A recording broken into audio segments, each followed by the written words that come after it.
No programa de hoje, o nosso assunto é a continuidade do programa passado, a capela em Maringá, construída no campus universitário.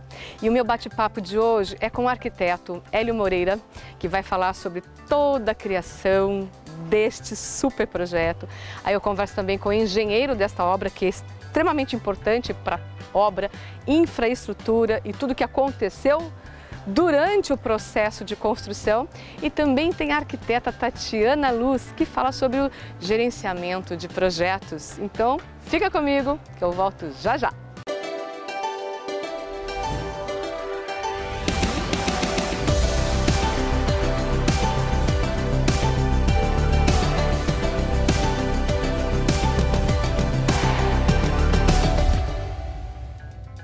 Logística de obra, vocês acham que é brincadeira? Pois é, para mostrar que não é brincadeira, tá aqui, olha, a Tatiana Luz, ela é arquiteta, também fez um trabalho incrível na capela. E ela quem vai dizer pra gente como é que funciona a tal da logística de obra, né, Tatiana?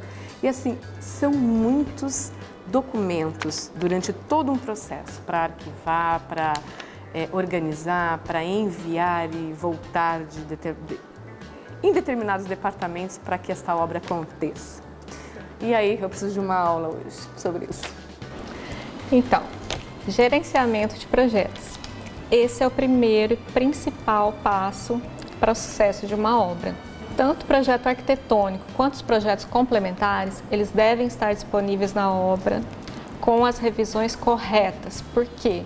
Projeto obsoleto na obra gera retrabalho e prejuízo. Então, isso é muito importante. Segundo passo, planejamento de cada etapa da obra.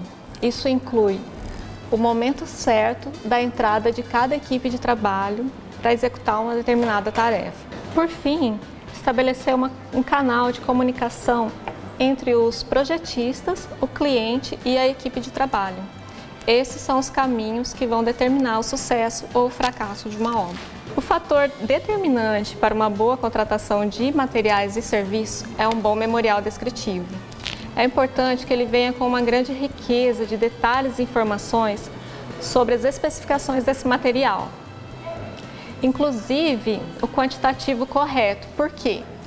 Material sobrando em excesso na obra gera prejuízo.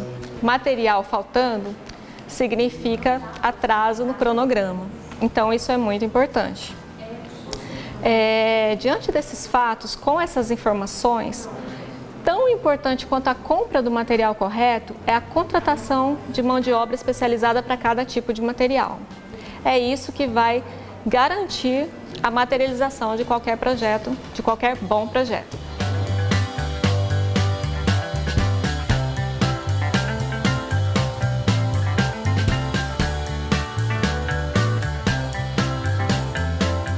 Construção não é nada brincadeira e precisa de projeto complementar.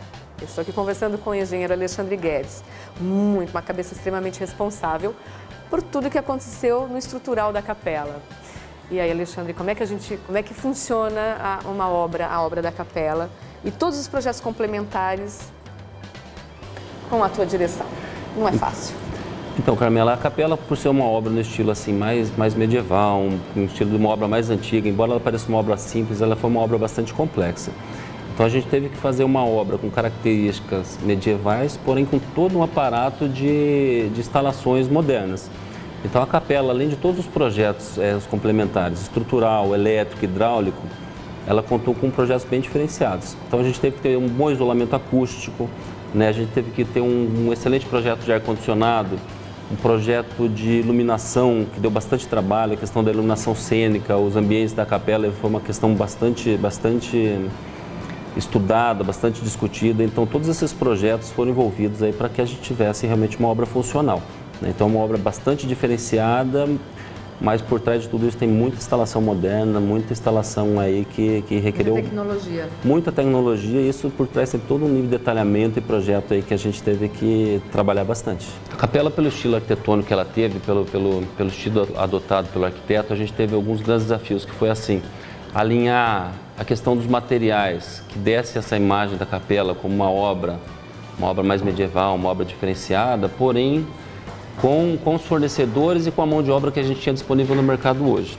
né? Então, assim, são algumas tecnologias que não são usuais ou que hoje a nossa mão de obra já não está mais preparada para execução. Então, a gente teve todo um revestimento de pedra na fachada externa, são paredes altas. O próprio telhado com a telha shingle, que é um telhado mais utilizado na Europa, nos Estados Unidos, no Brasil, não tem uma grande tradição, né? Algumas outras questões, a próxima questão de fazer toda a parte de isolamento acústico sobre a cobertura, o sistema de ar-condicionado para que essa parte de instalações modernas não descaracterizasse o propósito da obra. Então, o grande desafio foi realmente desse aí, a gente buscar uma mão de obra adequada, né? A gente tem um forro de madeira bem diferenciado, então foram os desafios aí que a gente foi vencendo no dia a dia realmente.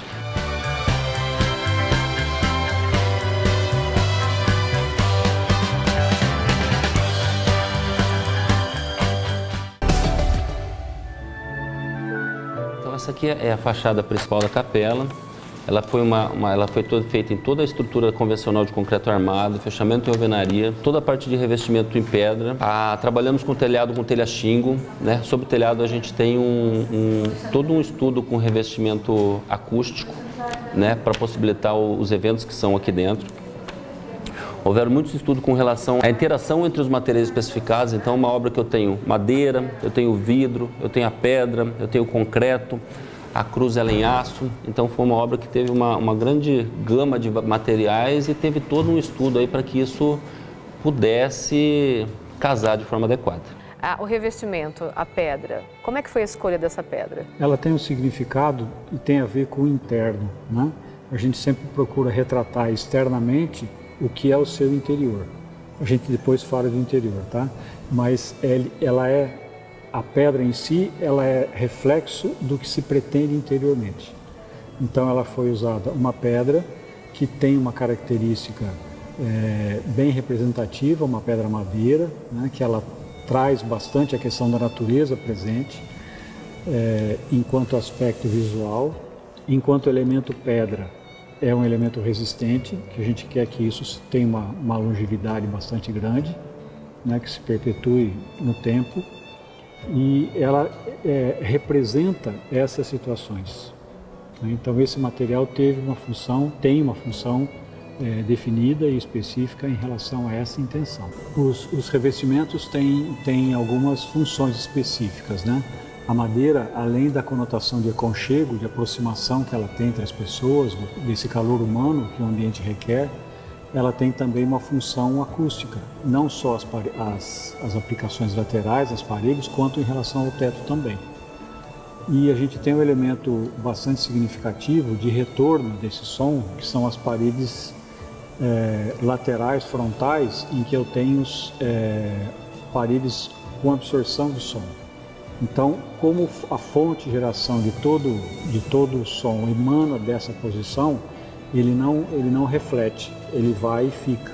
Então, por isso da preocupação de trabalhar essas duas paredes laterais com um elemento que fosse altamente absorvente. É aí onde, quando todo mundo passa em frente a uma obra como essa da capela e vê tudo pronto, e não vê o que é a alma dela, é onde existe a função, que ela é uma capela. E nessa função que você falou, a acústica, a parte de iluminação cênica, que é extremamente importante. Nosso papel é um pouco fazer essa tradução do teórico, do desenho, da inspiração do arquiteto para aquilo que foi executado na obra. Inclusive, durante a execução, né, muitos detalhes do que estão hoje, eles foram sendo concebidos durante a execução da obra. Né? Eles foram acontecendo, eles foram sendo moldados de acordo com que a obra ia aparecendo. E o cliente não necessariamente é uma pessoa que tem um conhecimento técnico ou que enxerga o projeto da forma que a gente enxerga. Então ele vai enxergar realmente a obra quando a obra começa a acontecer e as paredes são erguidas, ele começa a criar o volume e a dimensão da obra. E isso todo, entre o momento da percepção do cliente, a tomada de decisão, a gente executar, foi uma coisa que aconteceu realmente bem rápido. Nós tivemos que demolir uma frente inteira da capela, ela aumentou cerca de 5 a 6 metros.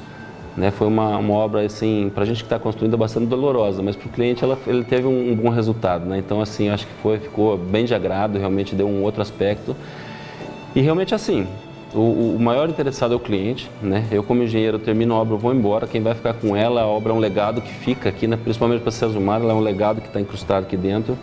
ela tem que atender às expectativas daquele que está esperando, né? A gente faz aquilo que o cliente está esperando. Vocês percebem, né? Que todo o trabalho tem uma linha de sequência incrível para a gente poder fazer com que ele aconteça, com que ele flua. E falar de obra, realmente as obras que eles tocam aqui na Unicesumar não são nada pequenas. A experiência com a capela foi literalmente uma segunda escola, né? Foi uma experiência de crescimento profissional onde eu pude exercer a parte de gerenciamento dos projetos. Houveram percalços, houveram problemas, mas tudo foi superado e o resultado está aí. A gente tem uma grande satisfação, né? Hoje eu consigo trabalhar, eu posso olhar para o lado e ver uma obra belíssima que eu ajudei a construir e está aí para todo mundo apreciar. Para mim foi uma obra bastante diferenciada. Então assim, minha formação original, eu trabalhei muito com obras industriais, então são obras de grande porte, são obras pesadas, trabalho muito com equipamento. Né? Depois que eu vim para o Unicesumar, então já estou há 2 anos, estou trabalhando com um tipo de obra bastante diferenciada. A capela foi a primeira obra que eu fiz nesse estilo. Então para mim foi muito gratificante, assim, pelo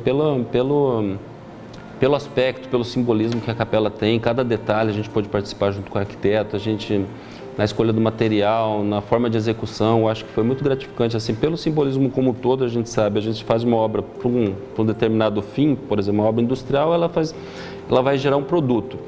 A capela ela é uma coisa um pouco mais espiritual, então as pessoas têm um olhar diferente. Foi uma obra bem relevante, assim, não foi a maior, mas foi a mais marcante, eu acho que na carreira e ela agregou bastante. A gente tem uma grata satisfação de ver esse templo construído num local que era um estacionamento.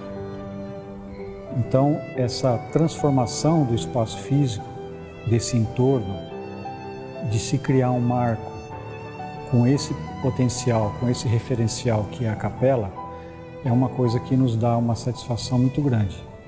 Isso nos dignifica, a mim, né, enquanto profissão.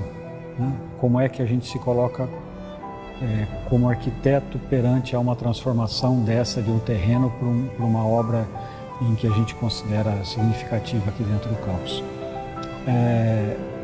O cristalizador de ideias, como já foi colocado, ou um transformador, ou um tradutor de intenções, existia uma vontade inicial, um gosto, uma preferência, e hoje a gente vê materializado um sonho. Então essa transição é muito gratificante, que você vê a posição do arquiteto, né, na qualidade da sua profissão, de poder fazer essa transição, né, de uma coisa imaginária para uma coisa física e concreta. Então isso é uma coisa que dignifica muito a profissão e que a gente se sente muito realizado enquanto arquiteto de uma obra dessa. Para finalizar o programa, eu vou deixar uma frase de Philip Johnson. E ele diz o seguinte: que toda grande arquitetura é o projeto do espaço que contém, exalta, abraça ou estimula as pessoas naquele espaço.